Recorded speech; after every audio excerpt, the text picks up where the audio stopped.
We're comparing Delhi with the ancient city of Pataliputra, which is modern Patna. Which one was an imperial capital for longer? The answer right off the bat is a little surprising. Go on. Pataliputra wins the duration battle. Because I think most people would assume Delhi is the eternal winner. Why does Pataliputra take the crown? It's all about continuity. Pataliputra wins, and by a pretty clear margin, it came on the scene way back in the late 5th century BCE as the seat of Magadha. The very first major empire.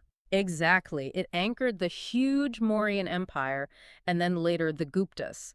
That's a solid 500 to 600 years of more or less continuous power. And Delhi, on the other hand, It really only gets going in the 13th century CE. so its tenure might look similar on paper, maybe 500 years, but it's full of holes. And these breaks are serious, right? Not just a bad decade. Delhi has two massive crippling voids.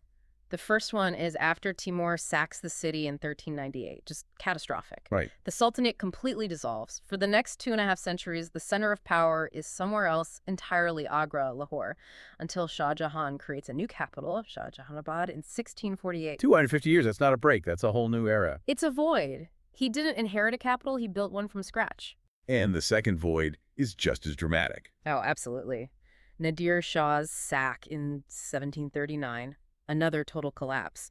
This time, it leads to a 170-year gap until the British finally move the capital back in 1911. So for all that time, the capital was Calcutta. Right. Delhi was reduced to a ceremonial town with a king who had no real power. Pataliputra, on the other hand, at least had a regional revival under the Palas. It was more continuous. So Delhi dominates our memory, but Pataliputra dominates the actual duration. You've got it.